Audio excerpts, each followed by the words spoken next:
guys, welcome back to E3 with Outside Xbox. I'm Jane, he's Andy, and we've just seen Assassin's Creed Unity. We want to talk about what's changed, what's new and different in the next Assassin's Creed. Well, first up for me was the fact that you can parkour down from buildings now, so you don't have to just jump off buildings and land in the one pile of hay that isn't going to snap your neck. You can now, I think it's the B button on Xbox, so you'll hold that down and you'll descend. With the right trigger, crucially. With the right trigger. And you'll descend really quickly from the top, so it's like dropping down onto ledges, jumping across gaps, swinging down. But I mean, he descended from the top of Notre Dame Cathedral in about, 3 seconds? Something like that. It was almost as quick as jumping off. It's a more controlled descent than just leaping into a haystack. And it's sort of symmetrical with the parkour up of climbing a building. Essentially, you don't have to look for a haystack to get to street level anymore. Next up, quick and easy. This one, no naval combat, none at all. I'm a bit gutted. I really liked naval combat. Did you? But it turns out I was in a minority, apparently. No, I don't think you're in the minority, but the developer we were talking to, he said that Assassin's Creed Unity is more about taking things back to Assassin's Creed's roots a little bit and refining the... I'm pretty sure he said core pillars. That seems like something a developer would say. So take that off the bingo card if you had it.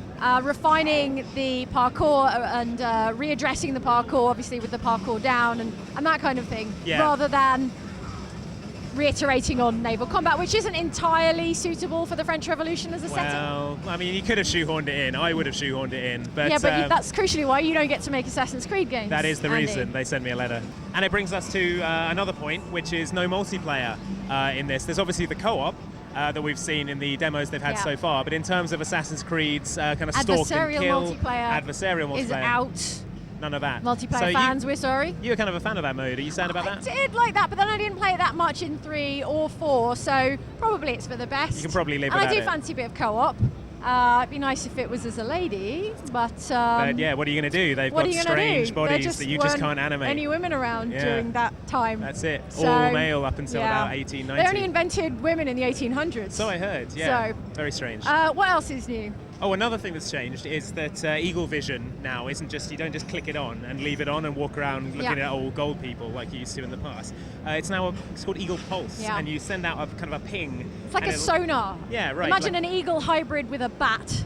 That's exactly how eagles would see so if they presumably were that's the bats. DNA of the new assassin is part bat along with the eagle. But it's got a cooldown meter, you can't just leave it on, so you ping it out, get a look at the crowd, spot your target, but then you might have to tail them for a bit and like re-engage the eagle pulse to get a bead on them again. What's also new is in interiors. I mean, interiors aren't a new thing to Assassin's Creed, but the amount of interiors. They're talking about 2 or 3 interiors per city block in Paris. So there's going to be more options for you to kind of hide inside buildings when you're trying to avoid guards, things like that, which is cool. I mean, the more options you have, the better, really. Well, quite, and they'll be more detailed, and there will be actual people in those interiors. They're pretty detailed.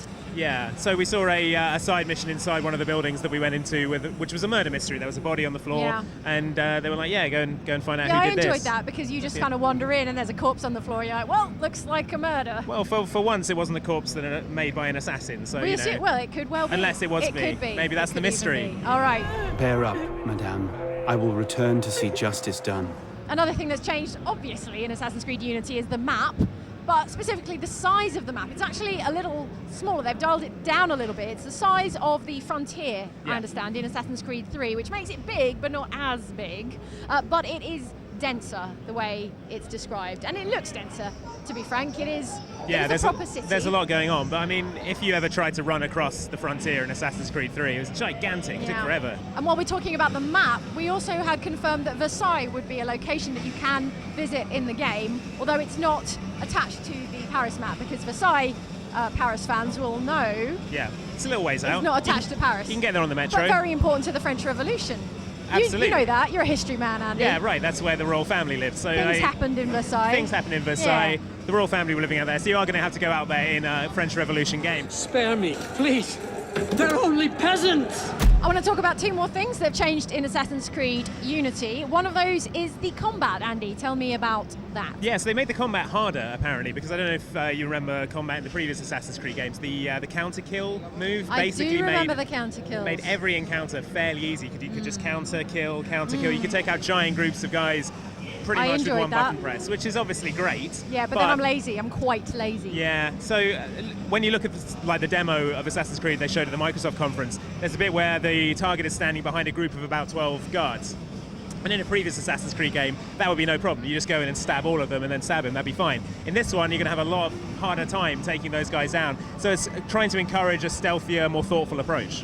And that brings us to the final item on our list of important things that have changed for Assassin's Creed Unity, and that is, drum roll please, an actual dedicated stealth mode. So we're not talking social stealth, you know, that blendy deal that we've always had. It's actually a stealth mode in that your character, Arno, will get into a crouch and sort of stick to cover. Do you know what I mean? Yeah, it's about time as well, because trying to be stealthy inside places in Assassin's Creed never really happened. I mean, when you're in like a field or something, that's fine. You're in amongst like the sugar plantations in Black Flag. But basically just walking into someone's house and going, hi, I'm here to kill you. So yeah, it was a lot of sticking to cover, a lot of creeping around, a lot of waiting for guards to move, which is great. I love stealth games, and that's the kind of thing that really does it for me in a stealth game. So yeah, very good idea. It almost feels strange that there hasn't been a stealth mode. You'd assume, you'd be like, of course they have a stealth mode. It's an assassin. No, they really didn't. They really didn't. So that's new too.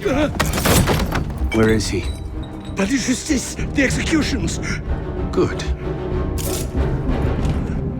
You should leave this place. All right, those have been the important changes we wanted to talk about to Assassin's Creed Unity. Thanks for watching. Come back for more at E3 from Outside Xbox. Bye.